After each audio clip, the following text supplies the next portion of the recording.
লেজুর ভিত্তিক ছাত্র রাজনীতি নিষিদ্ধের দাবি ছিল আপনাদের, কিন্তু অনেক ক্ষেত্রে সেটি দলীয় লেজুর ভিত্তিক ছাত্র রাজনীতি না হয়ে গোটা ছাত্র রাজনীতি নিষিদ্ধের দিকে আপনারা যাচ্ছেন, এটি একটা কথা। আরেকটি কথা হচ্ছে যে উপাচার্যদের সরিয়ে দেওয়া হয়েছে, বড় পদগুলিতে নতুন নিয়োগ হয়েছে, 2-3 মাস বন্ধ থাকার পরে ক্লাসও শুরু হয়েছে, কিন্তু ছাত্রলীগের যারা নেতাকর্মী আছেন তাদের লেখাপড়ার কি হবে? আপনারা, তারা তো ক্যাম্পাসে ফিরতে পারছে না, রাজশাহীতে জাহাঙ্গীরনগর বিশ্ববিদ্যালয়ে তাদেরকে পিটিয়ে মারা ঘটনা ঘটেছে, তাদের আসলে ভবিষ্যৎ কি হবে? এই দুটি ব্যাপারটা যদি একটু বলেন। আরেকবার একটু যদি বলতেন। মানে একটা তো হচ্ছে যে 9 দফার একটা দফা ছিল যে ছাত্র রাজনীতি, ছাত্র রাজনীতিটাকে দলীয় লেজুর ভিত্তি মুক্ত করবেন, কিন্তু এখন দেখা যাচ্ছে যে ছাত্র রাজনীতি বাদ দেওয়ার। জি দেখুন, ছাত্র রাজনীতি নিষিদ্ধের কথা কিন্তু মানে আমরা বলছি না, বা বৈষম্যবিরোধী ছাত্র আন্দোলন থেকেও বলা হচ্ছে না সরাসরি। মূলত সাধারণ শিক্ষার্থীদের জায়গা থেকে এটি আসছে।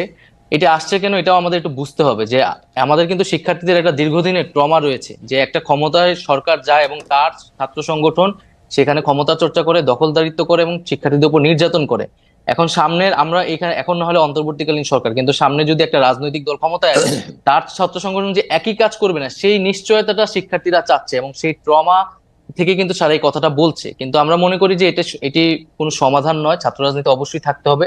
সেক্ষেত্রে দলীয় লেজুর ভিত্তি মুক্ত করেই স্বাধীনভাবে ছাত্রদেরকে কাজ করতে দিতে হবে, রাজনৈতিক চর্চা করার সুযোগ দিতে হবে। আর ছাত্রলীগের ছাত্রদের ক্যাম্পাসে ফেরা বা তাদের জীবনের নিরাপত্তা, শিক্ষা জীবনের নিরাপত্তা, সেক্ষেত্রে দেখেন, ছাত্রলীগের একটা বড় অংশ কিন্তু এই আন্দোলনের সময় আমাদের সাথে জড়িত হয়ে গেছে। আন্দোলনের শুরু থেকে, কোটা সংস্কারের সময় থেকে কিন্তু তারা আমাদের সাথে এসেছিল। এবং ছাত্রলীগের আসলে খুব কম একটা অংশ যারা আসলে চিহ্নিত সন্ত্রাসী, যারা আসলে বেশিরভাগই যারা অছাত্র অথবা সন্ত্রাসী কার্যক্রম করেছে ক্যাম্পাসগুলোতে, হলগুলোতে, তারাই কিন্তু আজকে ভয়ে ক্যাম্পাসগুলোতে আসতে পারছে না, কারণ তাদের আসলে কোনো নৈতিক জায়গা থেকেও তারা শিক্ষার্থীদের সামনে দাঁড়াতে পারছে না। তো সেক্ষেত্রে বিশ্ববিদ্যালয় প্রশাসন ব্যবস্থা নেবে। আমরা একটা রিকনসিলিয়েশন প্রজেক্ট অবশ্যই চাই। যারা চিহ্নিত, যাদের বিরুদ্ধে সুস্পষ্ট অভিযোগ রয়েছে, তাদের বিরুদ্ধে প্রশাসনিক এবং আইনগত ব্যবস্থা যাতে নেওয়া হয়, এবং এছাড়া যারা নিরপরাধ বা নীরব ভূমিকা পালন করেছে তারা তাদের শিক্ষা জীবন শেষ করতে পারবে। এই বিষয়ে আমরা বিশ্ববিদ্যালয় প্রশাসনের সাথে কথা বলেছি। ওকে, মানে অনেকে এরকম একটা বলছেন যে যারা আসলে ক্রিমিনাল অ্যাক্টিভিটির সাথে জড়িত ছিলেন তাদের বিরুদ্ধে তো মামলা, তারপর আইনি কার্যক্রমগুলি হতেই পারে, কিন্তু শুধুমাত্র আরেকটি দল সমর্থন করার জন্য তাদের বিরুদ্ধে যাতে কোনো মানে ব্যবস্থা না নেওয়া হয় সে ব্যাপারে নিশ্চয়ই আপনারা দেখছেন, মানে ব্যাপারটা যাতে আইন নিজের হাতে না তুলে নিয়ে সেটি যেন।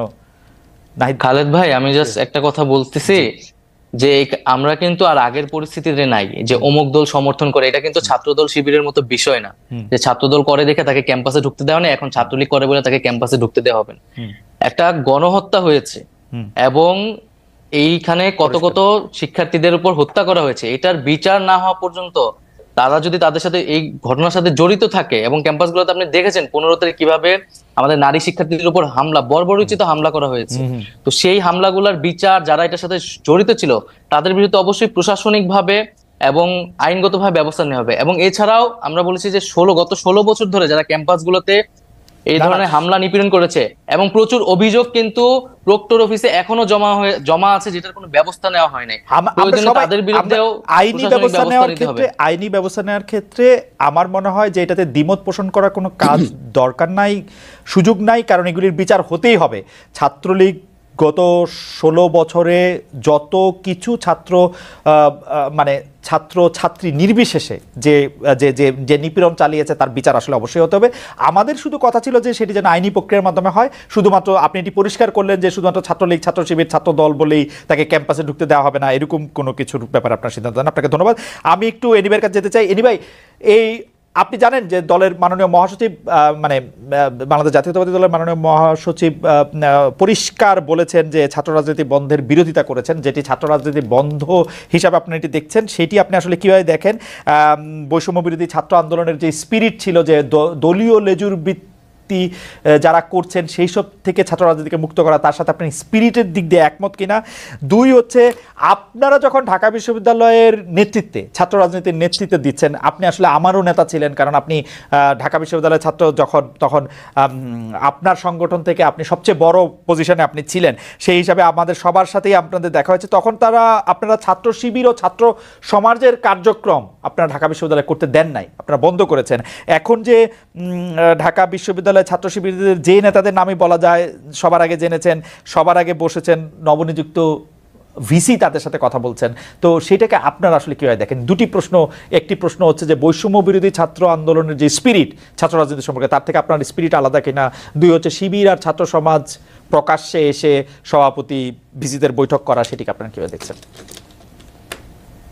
দেখুন, আমি অ্যাডভাইজার নাহিদের কথাগুলোকে আমি একটু আগে যেটা উনি বলছেন ওগুলোকে আমি সমর্থন করেই বলছি। যারা হত্যা, সন্ত্রাস, রাহাজানির সঙ্গে জড়িত ছিল আইন অনুযায়ী তাদের বিচার হবে। আর যারা বিভিন্ন বিশ্ববিদ্যালয়ে ভাইস চ্যান্সেলর হিসাবে ছিলেন, এই ভাইস চ্যান্সেলর হিসাবে কিন্তু একটা অবৈধ সরকারের অবৈধ নিয়োগ ছিল, সুতরাং তাদেরকে এখানে নিয়ে আসা এটা আমাদের দায়িত্বের মধ্যে পড়ে না। আর আইন অনুযায়ী যাদের বিচার হবে, বিচারের প্রক্রিয়ায় তাদেরকে সেখানে মোকাবিলা করতে হবে। আর সাধারণ ছাত্ররা ঢাকা বিশ্ববিদ্যালয়ে বলেন আর বিভিন্ন শিক্ষা প্রতিষ্ঠান বলেন, তারা তাদের উন্মুক্ত ছাত্র রাজনীতি থাকাটাই উচিত। কারণ ছাত্র রাজনীতি যদি না থাকে তাহলে দুর্বৃত্তায়ন কিন্তু বেড়ে যাবে, এটা সন্ত্রাস, অত্যাচার, নির্যাতনের মাত্রাও বেড়ে যাবে। তবে আমরা যারা লেজুর ভিত্তিক ছাত্র রাজনীতির কথা বলার চেষ্টা করছি, আসলে লেজুর ভিত্তিক ছাত্র রাজনীতিকে আমরা ওন করি না। আমরা বাংলাদেশ জাতীয়তাবাদী দল, আমাদের একটা সহযোগী ছাত্র সংগঠন আছে, ঠিক অন্যান্য দলেরও সহযোগী বা অঙ্গ সংগঠন আছে।